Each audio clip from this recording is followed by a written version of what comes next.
Study IQ IAS, अब तैयारी हुई अफोर्डेबल।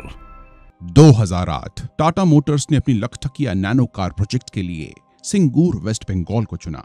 लेकिन कुछ महीनों बाद ही ममता बनर्जी, जो उस समय यहां की अपोजिशन लीडर थी, उन्होंने इस फैक्ट्री के अपोजिशन में सेव फार्मलैंड मूवमेंट स्टार्ट की और 2010 तक टाटा ने अपनी फैक्ट्री को वेस्ट बंगाल के सिंगूर से गुजरात के सानंद शिफ्ट करने का डिसीजन लिया। दोस्तों, आज से लगभग 15 साल पहले हुए ये इंसिडेंट उस समय से वेस्ट बंगाल की सूरत हाल का ब्यौरा देते हैं और आज 2024 में NSO ने डेटा पब्लिश किया जो दिखाता है कि यहाँ के पॉलिटिक्स और पॉलिसीज की वजह से वेस्ट बंगाल ने लास्ट 7 सालों में 3 मिलियन से भी ज्यादा इनफॉर्मल जॉब्स लूज की।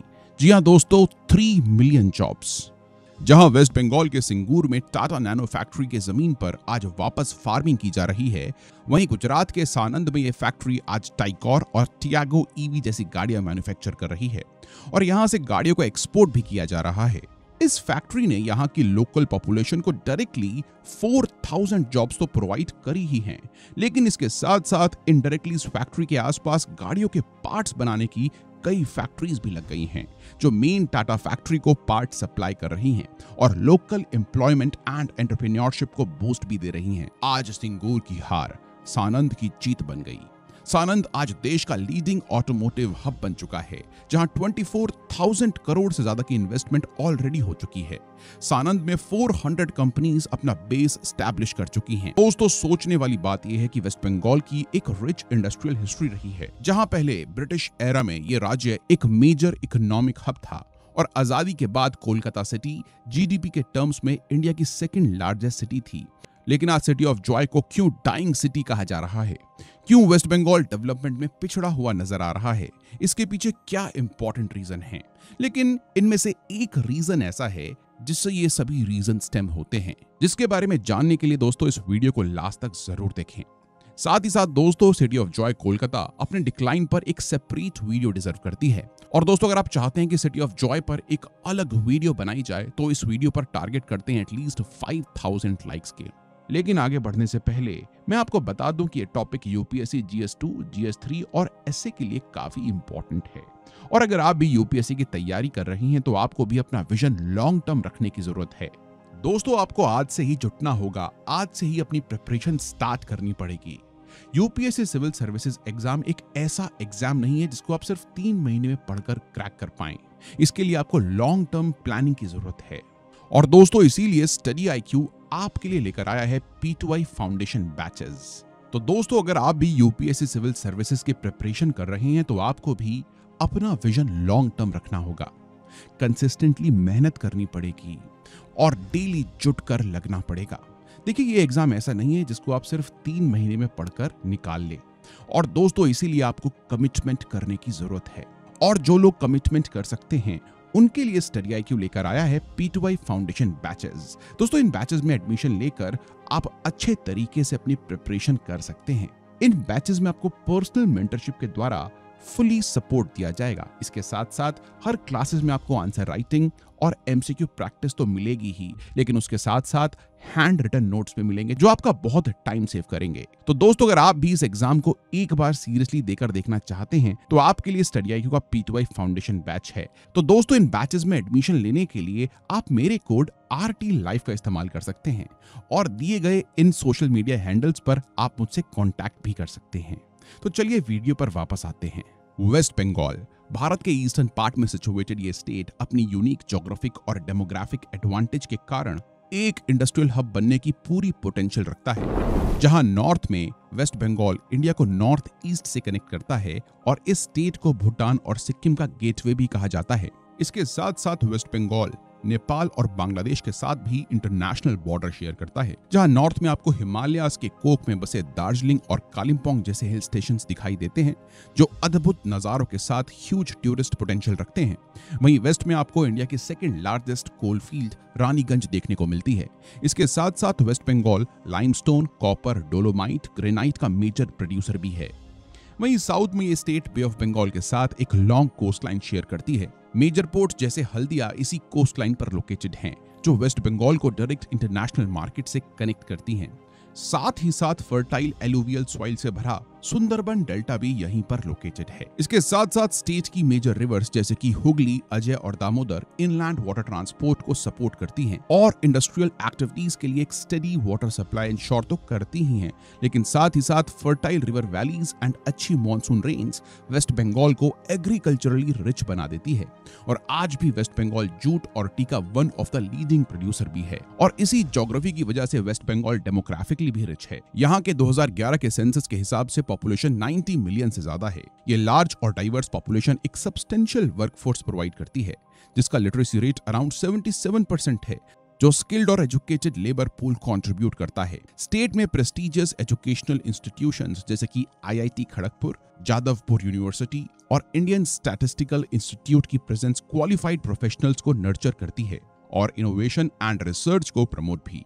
हेंस वेस्ट बंगाल की सेंट्रल लोकेशन ईस्टर्न इंडिया में उसे नॉर्थ ईस्टर्न स्टेट्स और नेबरिंग कंट्रीज जैसे बांग्लादेश, भूटान और नेपाल के लिए एक गेटवे बनाती है। ये स्ट्रैटेजिक पोजीशन रीजनल ट्रेड को फैसिलिटेट कर सकती है और इंडस्ट्रियल प्रोडक्ट्स के लिए नई मार्केट्स भी ओपन कर सकती है। स्टेट का वेल डेवलप्ड इंफ्रास्ट्रक्चर, रोड और रेल नेटवर्क, एफिशिएंट ट्रांसपोर्टेशन और लॉजिस्टिक्स को सपोर्ट करते हैं, जो इंडस्ट्रियल ग्रोथ के लिए क्रूशियल है। और इन सभी ज्योग्राफिकल एडवांटेजेस की वजह से हमें हिस्टोरिकली भी बंगाल समृद्ध दिखाई पड़ा है। बंगाल की इंडस्ट्रियल डेवलपमेंट की कहानी काफी पुरानी है। मिडिवियल पीरियड से ही बंगाल टेक्सटाइल इंडस्ट्री के लिए फेमस था, स्पेशली मुस्लिन के प्रोडक्शन के लिए जाना जाता था। बंगाल का सिल्क और जूट भी इंटरनेशनल मार्केट्स में काफी डिमांड में रहता था। इस रीजन की स्ट्रैटेजिक लोकेशन, फर्टाइल लैंड और रिवराइन ट्रांसपोर्ट सिस्टम ने ट्रेड और कॉमर्स को बूस्ट तो किया ही, लेकिन साथ ही साथ बंगाल को एक मेजर इकोनॉमिक हब बना दिया। मुगल एम्पायर के अंडर बंगाल और भी फ्लरिश हुआ। यह रीजन मुगल ट्रेजरी का मेजर कंट्रीब्यूटर था। ढाका और मुर्शिदाबाद जैसे सिटीज कॉमर्स और इंडस्ट्री के मेजर सेंटर्स रहे। मुगल्स ने इंफ्रास्ट्रक्चर जैसी रोड्स और कैनाल्स में इन्वेस्ट किया और ट्रेड को और बूस्ट मिला। इस पीरियड में weaving industries, specially fine muslin और सिल्क का प्रोडक्शन अपने पीक पर था। ब्रिटिश ईस्ट इंडिया कंपनी ने मिड 18th सेंचुरी में बंगाल पे कंट्रोल स्टैब्लिश किया और एक नए इंडस्ट्रियल डेवलपमेंट का फेज शुरू हुआ। कोलकाता ब्रिटिश इंडिया का एडमिनिस्ट्रेटिव और कमर्शियल कैपिटल बना। ब्रिटिश ने जूट मिल्स, टी प्लांटेशंस और रेलवेज स्टैब्लिश किए, जिसकी वजह से बंगाल भारत का एक इंडस्ट्रियल पावर हाउस बन गया। जूट इंडस्ट्री, जो कोलकाता और हुगली रिवर के आसपास सेंटर थी, वर्ल्ड की लार्जेस्ट इंडस्ट्री बन गई और बंगाल को जियोटोपोलिस का निकनेम मिला। 1947 में इंडिया को इंडिपेंडेंस मिलने के बाद भी वेस्ट बंगाल एक मेजर इंडस्ट्रियल रीजन बना रहा। स्टेट ने well develop infrastructure, skilled workforce और डाइवर्स इंडस्ट्रियल बेस इनहेरिट किया। कोलकाता एक की इकोनॉमिक सेंटर बना रहा। जूट, टी और टेक्सटाइल से लेकर इंजीनियरिंग, केमिकल और फार्मास्यूटिकल जैसी इंडस्ट्रीज यहां थी। लेकिन पोस्ट इंडिपेंडेंस पीरियड में वेस्ट बंगाल को कई चैलेंजेस का सामना करना पड़ा। पॉलिटिकल इंस्टेबिलिटी, लेबर अनरेस्ट और बंगाल पार्टीशन ने इकोनॉमिक एक्टिविटीज को डिसरप्ट किया। लेकिन लेट 1970s के बाद वेस्ट बंगाल के इंडस्ट्रियल फॉर्च्यून्स डिक्लाइन होने लगे। जब कम्युनिस्ट पार्टी यहां पावर में आई, militant trade unionism, power shortages और न्यू इन्वेस्टमेंट की कमी ने इंडस्ट्रियल सेक्टर को स्टैग्नेट करके रख दिया। कई इंडस्ट्रीज बेटर अपॉर्चुनिटीज और स्टेबल एनवायरनमेंट की तलाश में दूसरी स्टेट्स में मूव हो गई। जैसे बाटा इंडिया ने अपने हेडक्वार्टर्स और मैन्युफैक्चरिंग ऑपरेशंस वेस्ट बंगाल से शिफ्ट करके हरियाणा और तमिलनाडु में एस्टैब्लिश किए। इसके साथ साथ फिलिप्स इंडिया, इन्फार इंडिया और शॉ वॉलेस इस ट्रेंड के दूसरे एग्जाम्पल्स हैं। लेकिन दोस्तों, इतनी अच्छी ज्योग्राफी, डेमोग्राफी और हिस्ट्री के बावजूद वेस्ट बंगाल क्यों इतना पिछड़ा हुआ नजर आ रहा है? इसके कुछ मेन रीजन है, आइए जानते हैं। पहला है 1960s से शुरू हुई पॉलिटिकल इंस्टेबिलिटी। चाहे नक्सल बाड़ी से शुरू हुई नक्सलाइट मूवमेंट हो या फिर पावर में कम्युनिस्ट पार्टी का आना हो, जिस वजह से स्टेट में वाइड स्प्रेड वायलेंस बढ़ी और इसी वजह से इकोनॉमिक एक्टिविटीज में डिसरप्शन देखने को मिला। पॉलिटिकल एनवायरनमेंट वोलेटाइल रहा और 1967 से फ्रीक्वेंट गवर्नमेंट चेंजेस और पॉलिसीज में शिफ्ट आए, जिससे स्टेट में इन्वेस्टमेंट तो डिस्करेज हुई ही, लेकिन ऑलरेडी लगी हुई इंडस्ट्रीज में मिलिटेंट ट्रेड यूनियनिज्म भी शुरू हो गए। 1970s और 1990s में मिलिटेंट ट्रेड यूनियनिज्म ने काफी प्रॉब्लम्स क्रिएट की। CPIM रिजीम के अंडर फ्रीक्वेंट स्ट्राइक्स और लेबर डिस्प्यूट्स होते रहे। For example, Dunlop tyres factory Shahganj में लेबर अनरेस्ट की वजह से मल्टीपल टाइम शटडाउन हुई, जो जॉब लॉसेस और डिक्रीज्ड इंडस्ट्रियल आउटपुट का कारण बना। लेकिन इसी पॉलिटिकल नेग्लेक्ट के चलते 1980s और 1990s में पावर शॉर्टेजेस काफी कॉमन हो गए, जिस वजह से इंडस्ट्रियल प्रोडक्शन सीवियरली इफेक्ट तो हुआ ही। एग्जाम्पल के तौर पर हावड़ा और दुर्गापुर के इंडस्ट्रीज को रेगुलर पावर कट्स का सामना करना पड़ा, जिससे सिग्निफिकेंट प्रोडक्शन लॉसेस और ऑपरेशनल कॉस्ट बढ़ गए और वेस्ट बंगाल से इंडस्ट्रीज की एग्जिट शुरू हुई। और आज वेस्ट बंगाल इंफ्रा डेवलपमेंट में भी पूरे देश से लैग करता हुआ नजर आ रहा है। Logistics ease across different states यानी कि लीड्स 2023 रिपोर्ट के तहत जहां गुजरात, तमिलनाडु, आंध्रा अचीवर स्टेट्स हैं, वहीं वेस्ट बंगाल जो कि कोस्टल स्टेट होने के बावजूद बिहार, झारखंड और छत्तीसगढ़ के साथ एस्पायरर कैटेगरी में रखा गया। और अगर ये काफी नहीं था तो स्टेट में रेड टेपिज्म और ब्यूरोक्रेटिक इनएफिशिएंसीज ने मेजर डिटरेंट्स क्रिएट किए। For instance, Tata nano project को सिग्निफिकेंट डिलेज और अपोजिशन का सामना करना पड़ा, जिससे ये प्रोजेक्ट सिंगूर से सानंद गुजरात शिफ्ट हो गया। इसके साथ साथ इंडस्ट्रियलिस्ट को पॉलिटिकल ब्लैकमेल और ब्यूरोक्रेटिक करप्शन का भी सामना करना पड़ा। और दोस्तों, ऐसे माहौल में वेस्ट बंगाल नई इन्वेस्टमेंट अट्रैक्ट करने में तो फेल होना ही था, जिस वजह से वेस्ट बंगाल 1990s के एलपीजी रिफॉर्म्स का फायदा भी नहीं उठा पाया। 2011 से 2018 के बीच वेस्ट बंगाल ने इंडिया की total foreign direct investment inflows में सिर्फ 1.5% अट्रैक्ट किया, जबकि महाराष्ट्र जैसी स्टेट में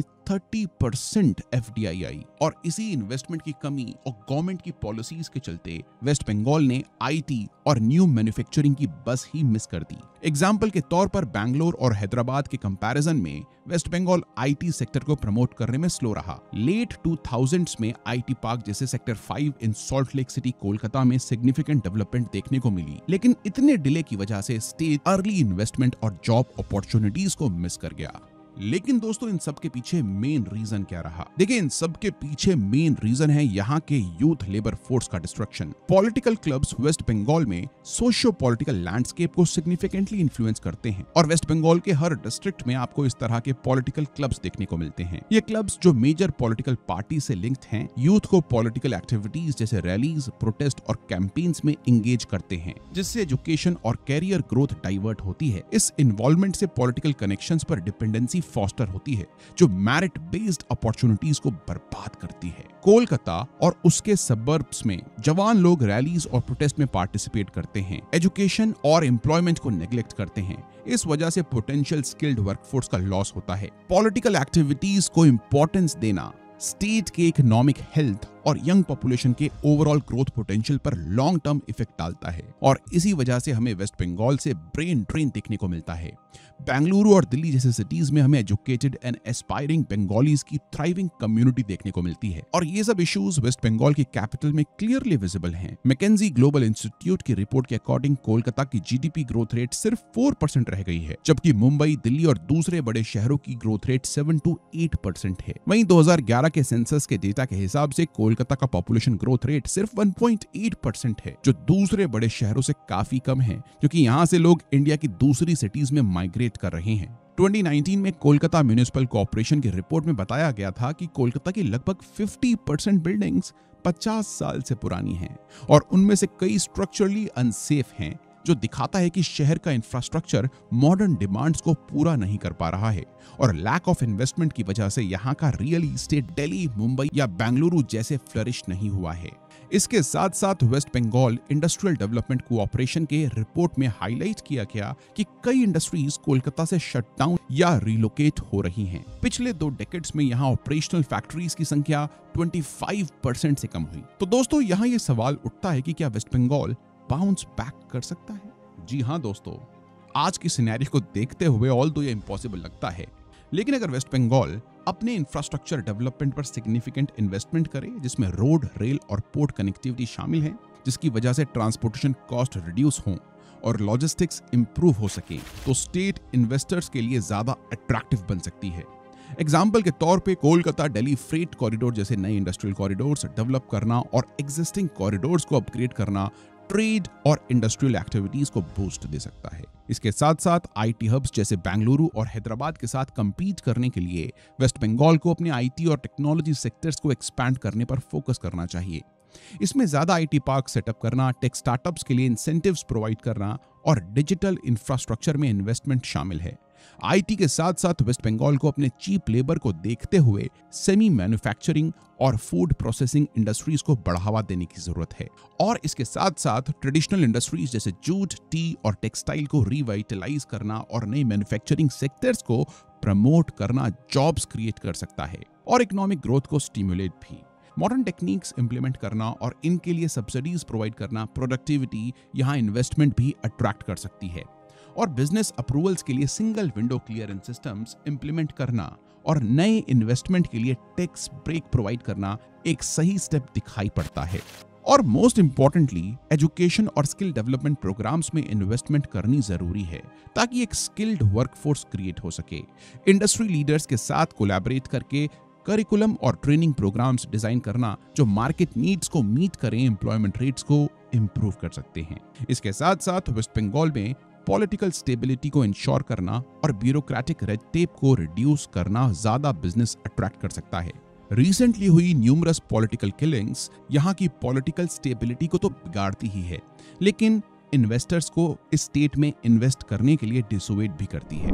इसके साथ साथ दोस्तों यहाँ के पॉलिटिकल क्लब्स को प्रोडक्टिव यूथ एंगेजमेंट एक्टिविटीज में इन्वॉल्व करना जो स्किल डेवलपमेंट और एम्प्लॉयमेंट अपॉर्चुनिटीज प्रमोट करे, ना कि पॉलिटिकल एजेंडा, ये भी काफी जरूरी स्टेप है। इन सब एरियाज पर फोकस करके वेस्ट बंगाल अपने ज्योग्राफिक और डेमोग्राफिक एडवांटेज को लेवरेज करके अपनी इकोनॉमी को बूस्ट कर सकता है और एक इंडस्ट्रियल हब के रूप में अपनी पोजीशन रिक्लेम कर सकता है।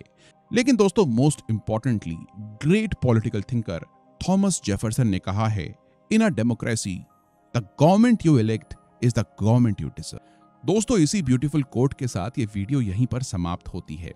दोस्तों मैं आशा करता हूं कि आपको ये वीडियो काफी पसंद आई होगी।